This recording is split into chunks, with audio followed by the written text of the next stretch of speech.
Fue un poquito así, a grandes rasgos, vamos.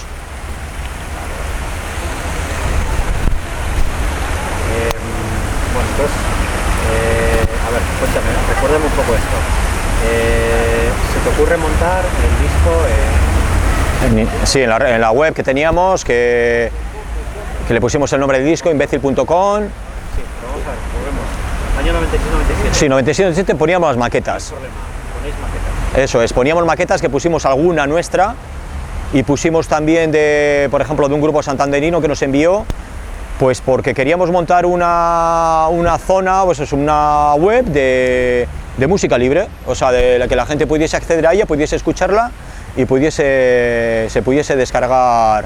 Todavía no había el formato MP3. ¿Y lo de maquetas era porque...? Las maquetas era para evitar problemas legales, porque en aquella época estabas amarrado, o sea, si habías grabado algo y estaba físicamente por ahí disponible, ya te podían meter mano en el asunto, ¿no? Entonces la manera que nosotros vimos que era más accesible era colgar maquetas, que son como pruebas de ensayo, y colgarlas ahí, en ese apartado de la web. Entonces esto lo hacías con Real Player. Y lo teníamos que hacer con Real Player porque era el único así plugin multimedia que chutaba y que más o menos podía hacer streaming en tiempo más o menos real, porque si no se te colapsaba el navegador, vamos, era ponerte a escuchar algo, era una ruina, claro, con las conexiones que había, pues no había manera. Y esto, o sea, tuvisteis que descubrir hacerlo todo desde cero. Sí, claro, era investigar, pues veías, pues yo creo que de algún grupo por ahí ya, no sé, no me acuerdo ahora los nombres, vamos, pero supongo que algún grupo guiri por ahí veríamos que estaba colgando la música, lo que sea, y diríamos, nosotros vamos a hacer lo mismo, vamos, o sea, vamos a ponerlo, no te sé dar nombres ahora porque no me acuerdo realmente, pero sí era todo, vamos, era todo realmente hacértelo tú mismo, en el sentido de que tenías que buscarte los plugins, no sé qué, mirar los códigos, cómo lo tienes que hacer, buscarte el servidor, prueba error, o sea, era un poco locura. Y yo, claro, que no tenía ni idea de programación, pero aprendí a base de eso, de... HTML, aprendiste... Sí, aprendí eso, HTML, aprendí a enredar un poquito con JavaScript, aprendí un poco de... Bueno, los applets de Java, cómo había que ponerlos, que no sé qué, porque tardaban 50.000 años en cargar, o sea, había un montón de historias extrañísimas, claro, y no conocía programadores tampoco, ¿no? Luego sí, a través de la lista MZ sí conocí, pero que al principio para mí era todo nuevo, entonces, por eso me dejaba esos facturones de teléfono. ¿De cuánto dinero? 80.000 pelas, en serio, o sea, a mí me llegaban facturas hasta de 80.000 pelas de Telefónica. Pero claro, te conectabas, no sé a cuánto estaba el minuto, o no sé cuánto te cobraban, pero imagínate, igual hacías 3 o 4 conexiones al día, sobre todo a la noche, después de salir de trabajar, y claro, como a nada que te descuidas es una horita o lo que sea, ya la habías liado. O sea... Más luego lo que pagabas... Más lo que pagabas, que la línea vale un pastón, ¿Te acuerdas cuánto pagabas al sector? Joder, pues no me acuerdo, la verdad. Sería bastante. Sí, yo creo que sería bastante, para aquella época sería bastante, porque se mantendría con unos pocos cientos de usuarios, vamos. Imagínate, hay un tipo en casa ahí con su servidor, con su ordenador, y todos conectándonos allí. Y bueno, lo de la conexión ya hemos contado, Secker, tal, pagabas el proveedor, pagabas el teléfono, Sí. ¿dónde venía la pasta? La pasta de lo que trabajaba yo, de mi bolsillo, vamos. O sea, no había... Quiero decir que la pasta costaba sobre todo la conexión. La conexión, sí. Lo infame era la conexión. Y luego me acuerdo al principio que ya me empecé a buscar servidores por mi cuenta y buscabas por ahí por Estados Unidos, igual encontrabas a un tipo igual el más barato, pero que te dejaba el servidor, eran carísimos, vamos, o sea... Pues ¿cuánto pagaba igual al mes? Igual encontré alguno por no sé, imagínate, $50 al mes, que era, y nada, y te dejaba ahí unos pocos megas de espacio y un directorio y 4 cosas más donde tú subías todo el material. Luego empecé a encontrar gente un poco más profesional, que empezaron a salir cosas más... ¿Lo que subiste, recuerdas? ¿Eh? ¿Lo primero que pusiste en internet? Lo primero que puse en internet fue montar mi página web, o sea, registré euskal.com, que no sé si fue en el 96 o por ahí fue. Bueno, cuando los dominios, los .com estaban todos libres. Y entonces registré euskal.com, vamos, como podía, vamos, registrar. ¿Cuál más registraste? Sí, hubo anécdotas, registramos el de eroski.com, aquella que hubo la movida famosa. Bueno, estaba todo libre, estaba Euskadi libre, no sé qué, gobierno vasco. Sí, va, porque me apetecía más Euskal, no sé por qué, dije, va, voy a coger un poco más la raíz y tal, voy a coger Euskal. Estaba gobierno vasco libre, todos estos, va, PNV estaba libre, que tenía amigos del PNV y tal, y me acuerdo con uno de ellos que trabajaba en ETV, y le decía, venga, vamos a registrarlo y tal, vamos a registrarlo y luego se lo vendemos, pero nos tienen que dar pinchos de tortilla gratis para toda la vida y tal. Y no me fastidies, que vamos a terminar una cuneta, que no sé qué, que no sé cuántos. Pero bueno, era cachondeo porque es que estaba todo libre, o sea, podías escoger lo que quisieses. Era... Y claro, valía cada dominio, acuérdate, cada dominio salía una pasta, eran 100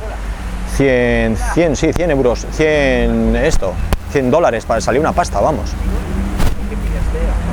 Pillé euskal.com, grafismo.com, pillé imbécil.com, ¿qué más? Imbécil era porque, como lo utilizaban muchísimo en el grupo, decir imbécil para arriba, imbécil para abajo, y luego pues dije, va, pues lo vamos a... Más me apetecía cuando alguien te pregunta, oye, ¿qué correo tienes tú? Y le decías, pues nico@imbécil.com, ya se va. Y digo, me apetece tener el insulto y tal, ¿no? Y lo registré por eso, vamos. Era, va. Entonces, bueno, lo del grupo, el grupo es MCD. Sí, el grupo es MCD. Estabas ahí antes de internet. Sí, el grupo lo teníamos montado desde los años 80, vamos, a finales de los 70. Y... ¿Hacéis un disco y es ahí cuando se ocurre lo de las maquetas? No, lo de las maquetas fue mucho antes del disco, o sea, las maquetas fue, ya te digo, fue 96 o 97 por ahí. La historia ya de las maquetas, ir colgándolas en internet. De hecho, luego sacamos un disco posteriormente. Y claro, ya veías que, joder, que había mucho movimiento, que la gente se empezaba a preocupar como canal de distribución. Dijimos, hostia, el próximo disco lo tenemos que poner ya en internet como sea. O sea, independientemente de Sky, independientemente del que sea, vamos, pero este disco tiene que estar disponible en internet. ¿Y tus compañeros tenían idea de todo esto? No tenía, me miraban así como un poco raro y decía, ¿pero de qué no estás hablando? Yo les hacía de apóstol. Claro, no tenían correo electrónico ni nada. Le decía, joder, poneros correo electrónico tú, que así por lo menos nos podemos mandar mensajes, esto y lo otro, no sé qué.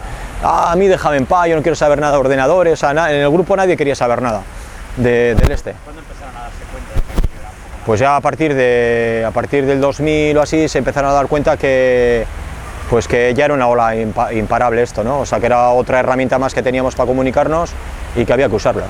¿Y ahí es cuando lanzáis ese disco? Sí, salió en el 2000 o 2001 creo que fue, y lo titulamos igual que la web que teníamos, que ya se llamaba imbécil.com, que era donde poníamos las cosas del grupo y tal, ¿no? Y ya lo titulamos igual, pues ya decimos, pues más fácil imposible, o sea, la gente cuando vea el título del disco y entre en esa dirección va a encontrarse el disco físicamente allí. Y eso fue lo que hicimos, vamos. ¿Ves cómo viene todo el tema de las... Eso es, ya vino toda la historia, ya estaba el copyleft. Sí, ya estaba en MP3 y estaba ya todo el tema del copyleft, ya estaba empezando a nivel musical, porque ya sabes tú que en temas de programación y todo esto ya venía bastante más avanzado, pero en temas de música no, y entonces ahora pues ya se empezaba a considerar, ¿no?, el buscar licencias y maneras de sortear la legalidad de gente. ¿Y ese disco, a pesar de todo, se vendió mucho? Sí, se vendieron 15.000, o sea, en aquella época, no sé cuántos irán, pero... Y luego descargas hubo una barbaridad, o sea, en el contador que todavía estará, que no lo he mirado, pero yo me acuerdo que andaba, no sé, igual 20 o 30.000, o sea, era una barbaridad de descargas, ¿no?, para ser encima una porquería de disco. Sí, anécdotas hasta dónde llegasteis gracias a internet con ese disco. Pues no, bueno, con ese disco lo que sí, hombre, tuvo repercusión a nivel de prensa y eso, pues salió citado en un montón de historias en la prensa nacional y esto pues como una especie de novedad. Creo que los primeros que fueron, me parece que fueron Stormy Mondays, que fueron los que tocaron en Woodstock y tal, y fueron creo que de los primeros que colgaron el disco íntegramente en internet, igual a no sé qué año sería, 99 o 98 por ahí. Y luego pues... El primero fue el vuestro, las maquetas anteriores. Bueno, las maquetas sí andaban en el 97, por lo menos estoy seguro que había ya alguna maqueta colgada. ¿Y esas maquetas ¿Llegaron a gente que te sorprendió, que de repente os conoció y tal? No, claro, lo que pasa es que en nuestra cuadrilla nadie tenía internet, ese era el problema. O sea, lo ponías pues para más que nada pensando en el mundo exterior, ¿no? En gente de fuera, de otros continentes y tal, que sí sabía que tenía algún contacto y que lo tuviesen accesible, ¿no? Pero vamos, que te das cuenta que era, vamos, lo mismo que se conectaba uno de yo que sé, de Guatemala, pues que lo iba a hacer uno de Arechavaleta, ¿no? O sea que ese es. Entonces, ¿el dominio que utilizaste fue el de imbécil? Sí, el de imbécil.com, sí. Ese fue... ¿También el 97? No me acuerdo cuando registré ese, sería antes del 2000. Ese igual era buscar.com. Es fácil buscarlo porque al ponerle el juiz te sale la fecha. Este igual era lo buscar. ¿El? En el 97 igual colgasteis las maquetas en euskal.com. Sí, las maquetas estaban colgadas en me acuerdo, era euskal.com/maquetac, algo así. Ahí se colgaban las maquetas. Ese es el servidor de $50. Sí, era un servidor de $50 o por ahí y claro, que en aquella época eran carísimos. Y nos cobraban por ancho de banda, ¿no? Porque... Pues sí, creo que sí cobraban, pero afortunadamente, como había muy pocas descargas, no tuvimos problemas. Si llega a tener éxito, lo hubiéramos liado. Lo hubiéramos liado y nos hubieran cortado el grifo, vamos. Seguramente. Sí, porque en aquella época se miraba con lupa la ancha banda. O sea, era buf. Entonces, nos hemos contado del disco. El disco, sí. ¿Qué nos faltaría por contar? Un poco lo de los dominios que hemos contado. Sí, lo del disco también. De tus primeros momentos de internet, lo primero que recuerdas así como joder, esto es la hostia o algo así. Jo, la primera conexión, la primera vez, o sea, cuando oías el ruido del chirimbolo ahí dando vueltas y de repente ver que pasaban cosas en la pantalla, eso para mí fue como magia. O sea, ver eso, primero la progresión del y de repente que empezasen a salir cosas en la pantalla, que era hipertexto, o sea, no había nada. Era 4 esto y un puñetero GIF. O sea, lo del GIF también fue, o sea, magia. Ver aparecer una imagen, ¿no? Eso, buf. ¿Qué imagen fue? Jo, eso ya sí que ya no lo recuerdo. ¿A qué web me conectaría? Claro, es que las primeras conexiones no fueron realmente a internet, porque prácticamente no había casi ninguna página web. Eran a... ¿cómo se llamaban? Es que no me acuerdo el nombre de las... Aparte de las BBS, que las BBS eran prácticamente como FTPs, ¿cómo se llamaban aquellos sitios? Joder, es que tengo por ahí... Está el Wise, el Wise era una cosa que había antes de la web. Sí. Está no sé el nombre. Había algunas que te salían unos pocos gráficos, pero eran muy pocos gráficos y luego salían los nombres de las personas conectadas y tal, pero poco más, o sea, porque prácticamente era todo texto. Si no, no podía, el modem... Era casi como un FTP que le ponían 4 gráficos y tal, así que parecía un poco más esto, pero vamos, prácticamente era un directorio. Un directorio de carpetas y poco más. Joder. Antes de ayer se pegaron una leche allí. Sí, además que estaba en casa y bajé y saqué fotos. Justo cuando se pegó la curva de General Concha, de Urquijo, de izquierda que General Concha, un señor no sé lo que hizo, arrancó toda la valla y a un peatón que estaba leyendo el periódico casi se lo lleva por delante. O sea, antes de ayer fue. ¿Dónde está el autobús? En fin. Bueno, pues eso, ya te digo, no me acuerdo ahora ya la primera imagen, no me acuerdo, pero que era magia, vamos. Cindy Crawford, una tía de esta.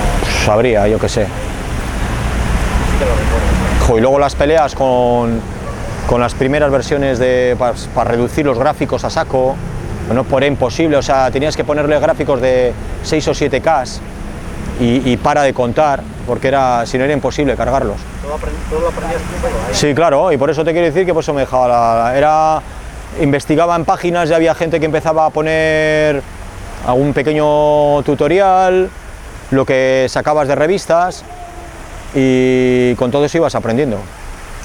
Era así, vamos. ¿Qué revistas leías para eso? Leía, bueno, de Mac leía unas cuantas, casi todo lo que caía en mis manos, Macworld, Mac User, había otro Mac Format, Europe Mac, no sé qué, todas esas, luego creo que más tarde Macadit, de esas, todas las que pillaba, me las tragaba todas. Y luego me has contado que a todo este mundo llegaste vía maqueros. Sí, llegué a Maqueros gracias a cuando estuve estudiando en Inglaterra. En el colegio donde estuve, pues había ordenadores y curiosamente había Macs, los primeros Macs, y me acuerdo perfectamente que me encontré con uno, que era el Plus, y tenía un amigo canadiense, le dije, ¿cómo funciona esto y tal? Y me dijo, mira, le das a este botón y se enciende. Le di al botón y de repente te encuentras con la metáfora del escritorio, tal, no sé qué, y a partir de ahí pues teníamos una biblioteca y afortunadamente había revistas de Mac, y solía haber trucos y estas historias y no existía ni Photoshop ni nada, entonces diseñabas con PageMaker y con el MacPaint, con las primeras versiones, con esas cosas, y luego animación no había ni Macromedia, ni Director, ni nada, estaba en uno que se llamaban VideoWorks, y con esas cosas empecé a enredar, que era toda base de píxeles. Claro, no había vector, hasta que no salió Illustrator, la primera versión de Illustrator no hubo, vamos, o el Freehand. ¿Esto del IRC, estas cosas metiste en ello? ¿Metiste en el tema del IRC y todo eso? En IRC enredé un poco, pero me aburría bastante, no me gustaba por eso, porque era tan minimalista que yo lo que buscaba era gráficos, yo lo que quería era ver cosas en movimiento y cosas visuales, ¿no? Más que texto. Vale, pues yo creo que hemos sí, ¿no? así las cosas más bien. relevantes. No sé, igual algo que pueda contar, pues no sé, ¿cuál es la primera web que viste de aquí o que estuviera hecha aquí? ¿Alguna cosa que te llamara la atención en algún momento? Webs de aquí. Hombre, los primeros buscadores, me acuerdo Kaiso, la iniciativa que salió, sí que ya fue un poco posterior. Pero webs de aquí, la verdad, ¿quién sería? Pues no sé, es que no me acuerdo. Yo me dedicaba a eso, más que nada a visitar webs de grafismo, de un tipo, bueno, había una cosa curiosa, había un tipo que fue un poco precursor de las webs de fútbol, que murió de cáncer el tío, tenía una página que se llamaba ISFA, que era International Soccer Fans Association y tal, y la tenía montada desde muy mediados de los 90, y el tío lo que hacía en aquella página era aglutinar a todos los fans de clubes de fútbol del mundo, ¿no?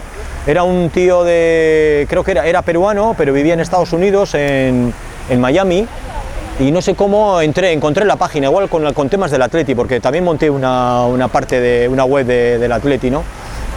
Y no otra, que la llamé, dentro de Euskalcom monté una web dedicada al Atleti y tal, con un poquito de historia, unas fotos.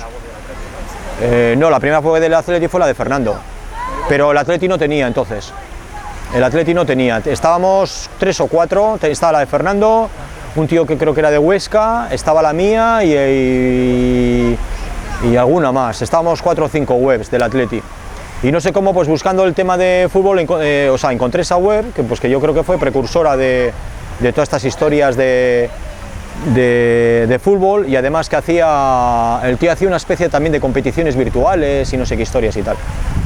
Y a ese tío pues convocó un concurso de diseño de logos de su web y le hice un logotipo, tal, le gustó, lo gané, tal, no sé qué, me mandó unas camisetas de allí, me llamaba por teléfono desde Estados Unidos el tío, y nada, muy bien, y desafortunadamente murió de cáncer, que el tío además me sorprendió mucho porque utilizó internet para mostrar la evolución de su enfermedad.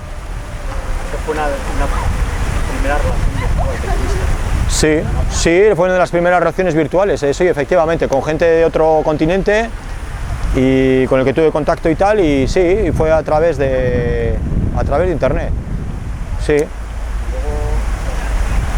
iba a preguntar también de este tema, así en tu casa, o sea, en ETV, ¿ahí un poco conseguiste bajanizar algo?